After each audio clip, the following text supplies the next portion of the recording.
تو جتنا اس کائنات میں آپ غور کرو گے, آپ اللہ کی قدرت. آج میں نے ایک ڈاکومنٹ, ایک رپورٹ دیکھی, وہ بڑے ڈاکٹر ہیں, کہ جتنی انسانی بنائی ہوئی غذائیں آ رہی ہیں نا مارکیٹ میں, کوئی بھی ہو, اس میں ڈاکٹر بھی شامل ہیں, وہ انسانی صحت کے لیے فائدے کے بجائے نقصان.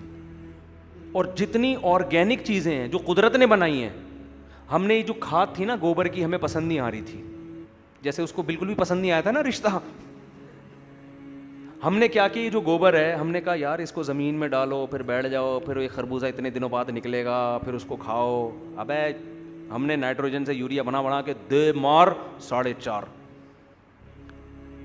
آرگینک چیزوں سے کیا کر دیا, انسانی ہاتھ لگ گئے. ہونا تو چاہیے تھا رزلٹ بہت اچھا آتا, مگر اس رزلٹ نے لوگوں کی صحتوں کی ایسی کی تیسی کر. اب تو یہ بھی رپورٹ آ رہی ہے جو باہر سے گائے آ رہی ہیں نا, اب دیکھو گوالا اس پہ خوش ہو رہے. میری آپ نے دیکھا یوٹیوب پہ گائے کم ہوتی ہے, تھن زیادہ ہوتے ہیں اس میں, دیکھا ہوگا نا آپ نے, اتنے موٹے موٹے تھنوں والی گائے. آدمی کہتا ہے ابے یہ کیا ہڈیوں کا جوس نکل رہا ہے گائے کا. ایسی ایسی دوائیں, انجیکشن اور کراس بریڈنگ کر کے نا, گائے کا کام, گائے دودھ دینے کی ایک مشین بن چکی ہے اور اس کی کوئی لائف. لوگ دھڑا دھڑ پی رہے ہیں, یہ نہیں پتا اس دودھ میں بیماریاں کتنی ہیں. وہ جو ہماری گائے پنجاب کی, میں تو پنجاب جاتا ہوں, ان سے کہتا ہوں خدا کے لیے ان گایوں کو کراس بریڈنگ سے بچاؤ. ہمارے جو پنجاب اور سندھ کی گائیں ہیں نا, ان پہ ایک الگ سا نور ہوتا ہے, حقیقت ہے. باہر کی گایوں پہ وہ نور نہیں ہوتا.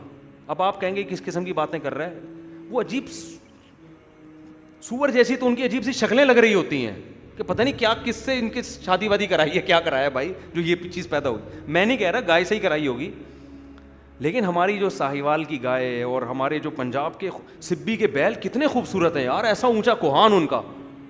یہ چیز آپ کو یورپ میں نہیں ملے گی.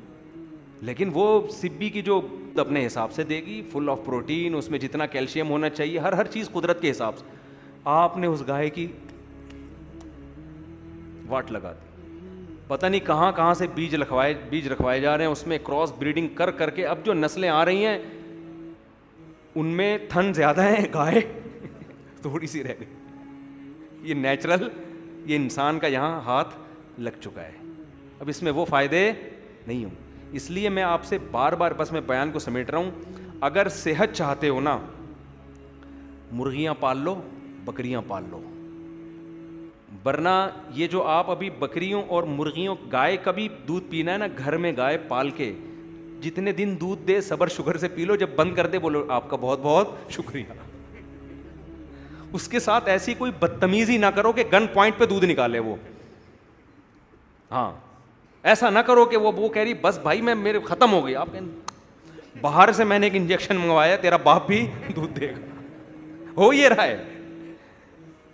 گائے کہہ رہی بھائی میرا ٹائم پورا ہو گیا, میں بس اتنا ہی دودھ دے سکتی ہوں, پی لو, ایک اور پال لو. نہیں جی, اسی سے 10 گایوں کا دودھ نکالنا ہے. اور پھر بھی یہ جو گائے کا دودھ اور بھینس کا دودھ ہمیں انجیکشن والا مل رہا ہے, یہ ڈبے سے پھر بھی بہتر ہے. اس میں تو پکا کے اس کو جلا کے دودھ اس میں غائب ہو چکا ہوتا ہے, دودھ کی جو وہ پتہ نہیں کہ سفید چیز پی رہے ہوتے ہیں ہم لوگ. صحتیں دیکھو یار, آپ اندازہ لگاؤ کیا شوگر کے اتنے مریض تھے پہلے. یار ہماری دادی تو 80 سال تک اتنا میٹھا کھایا ہے نا, آپ کی سوچ ہوگی. ہم کہتے تھے دادی سے یہ میٹ, اور کوئی ایکسرسائز نہیں تھی. لوگ کہہ رہے ہیں اس زمانے کی عورتیں ورزش, کوئی بھی نہیں. ہماری دادی تو ہر وقت اللہ اللہ کرتی رہتی تھی تخت پہ بیٹھ کے, ہر وقت اللہ اللہ. اٹھ کے گئی ہیں, غسل کیا, وضو کیا, بس تخت پہ آ کے اللہ اللہ. خبریں سنتی تھی صبح فل آواز کر کے نا, وہ اونچا سنتی تھی, ان کا خیال تھا پورا محلہ اونچا سنتا ہے. فل آواز سے خبریں لگائی ہوئی ہوتی تھی. ایران عراق کی جنگ ہو رہی تھی اس زمانے میں, اور درود شریف نہیں اللہم صلی علی, وہ آتا تھا صبح پروگرام فل آواز سے. تو وہ لگایا ہوتا تھا, مصلی پہ بیٹھی 85-86 سال ان کی, بڑے آرام سے. اور وہی چائے وہ پیتی تھی میٹھے کے لیے. چائے میں 4-6 چمچ چینی کے. ہم کہتے تھے اتنی چینی, انہوں نے کہا ہم تو بیٹا میٹھے کے لیے تو چائے پیتے ہیں کہ میٹھا منہ میں چلا جائے. انہیں کچھ بھی نہیں ہوتا تھا یار. اور اب صحتیں دیکھو, وجہ کیا تھے, انہوں نے چینی اب تو شروع کی ہے, لیکن اپنے بچپن میں انہوں نے جو اسٹرکچر بننا تھا نا, وہ گڑ سے بنا تھا, وہ چینی سے نہیں بنا تھا. میرے والد صاحب کہتے تھے ہم جب یہ گنے کے کھیت کٹتے تھے اور جو چینی کے لیے جو شیرہ نکلتا تھا نا, جب وہ شیرہ پکتا تھا ہم ڈونگے بھر بھر کے شیرہ پیتے تھے. وہ سمجھتے ہو, یہ بیماریاں نہیں تھیں. تو یہ جو آرٹیفیشل لائف ہے نا, پاپڑ کرارے پاپڑے کھلا رہے ہو بچوں کو, اور یہ جو خود بھی کھا رہے اور پتہ نہیں کیا کیا کھا رہے ہیں یار, کیا کیا کھا رہے ہیں. یہ جو بریانیوں میں لال کلر ڈل رہا ہے, آپ کو نہیں پتا یہ ڈسٹیمپر کے ڈبے کھول کھول کے ڈالا جا رہا ہے. دیکھو لوگ اس سے کہتے ہیں سرٹیفائیڈ ہے, یہ محکمہ صحت سے. محکمہ صحت کا حال تو جا کے دیکھو آپ. محکمہ صحت سے آپ چرس بھی پہ بھی آپ لے سکتے ہو سرٹیفکیٹ. پیسے کھلاؤ, جس چیز کا آپ گدھے پہ بکرے کا سرٹیفکیٹ لے سکتے ہو محکمہ صحت سے, وہ دے دیں گے آپ کو. جیسے حلال کے ٹھپے لگ رہے ہیں نا, ہر پروڈکٹ پہ کیا لگ رہا ہے, حلال حلال. وہ ایک بار ٹھپے لگائے تو آدمی کہتے ہیں حلال ہے, تو تحقیق کرو پتہ چلا گوشت ہی حلال نہیں ہے یہ. تو محکمہ صحت پاکستان کا یار اچھا ہوگا, وہ محکمہ صحت کے وزیر بھی کوئی بیان سن رہے ہوں گے, بہت اچھے لوگ ہیں. تو اس لیے میں بس بات کو سمیٹ رہا ہوں, بیان دائیں میں بہت ہو رہا ہے. آپ اللہ کا واسطہ دے کے کہہ رہا ہوں, اس زمانے میں جو خود پال کے کھا رہا ہے وہ کہہ سکتا ہے میں خالص چیز کھا رہا ہوں. آپ نے گھر میں نیمبو کا پودا لگاؤ, نیمبو نچوڑ کے آپ شکنجوی پیو, واقعی آپ نیمبو پی رہے ہو. ورنہ کراچی میں نیمبو نچوڑ کے پی رہے ہو, گٹر کے پانی کے نیمبو کے درخت ہیں بہت سارے, اور وہ اتنے زہر ہیں. یہ سیوریج کا پانی جو ہے نا, کراچی میں کس کے پاس کھاد آئی.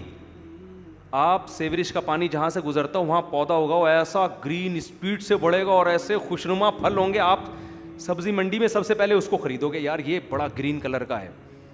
ایک صاحب نے کھیرے کا جوس پینا چھوڑ دیا, مجھے انہوں نے خود بتایا, کہہ رہے میں کھیرے کھاتا تھا, ایک دن میں نے کہا دیر ہو رہی ہے جوس, جب جوس پیا تو گٹر کے پانی کی اسمیل آ رہی تھی اس جوس میں مجھے. کہہ رہے ہیں وہ دن آج کا دن میں نے کھیرے کو ہاتھ بولو نہیں لگا. تو اس لیے بکری پال لو یار, اسی کو کاٹ کے کھا لیا کرو. ویسے گوشت تو اچھا ہی مل رہا ہے الحمدللہ, ہمارے آرگینک گوشت ہے گائے بکری کا, تو دودھ پی لیا کرو, بکری یا گائے پال لو. ہمارے دوست ہیں بڑے کروڑ پتی لوگ ہیں, مالدار لوگ ہیں, لیکن انہوں نے اپنی بھینس پالی ہوئی ہے.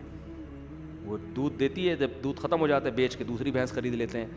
تو کہاں سے کہاں بات چلی گئی. خیر میں اصل بات جو آپ سے کہہ رہا تھا وہ یہ کہہ رہا تھا کہ اتنی سائنس نے ترقی کر لی, قدرت کی بنائی ہوئی چیزوں کا آج بھی کوئی آلٹرنیٹ بولو نہیں ہے.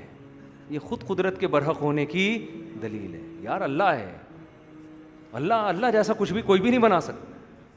اور یہ جو آپ گوشت جب آئل میں پکاتے ہو نا, آئل میں شدید نقصان دیتا ہے. گوشت اسی کی چربی میں پکاؤ گے تو فائدہ دے گا,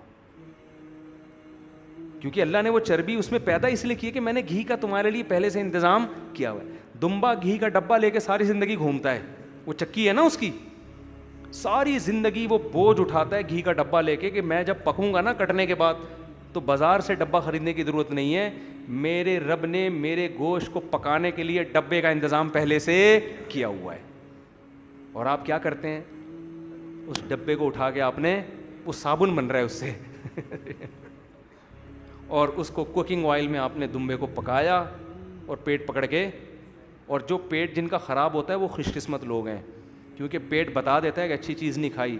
جن کا پیٹ خراب نہیں ہو رہا وہ بدقسمت لوگ ہیں, ان کا پیٹ ان کو بتا نہیں رہا ہے. میں نے ایک ڈاکٹر صاحب سے پوچھا کہ ڈاکٹر صاحب جب سے میں نے یہ صاف ستھرا پانی پینا شروع کیا ہے, میرا معدہ یہ کراچی کی لائن کا پانی برداشت نہیں کرتا, اس کا مطلب میرا معدہ تو خراب ہو گیا.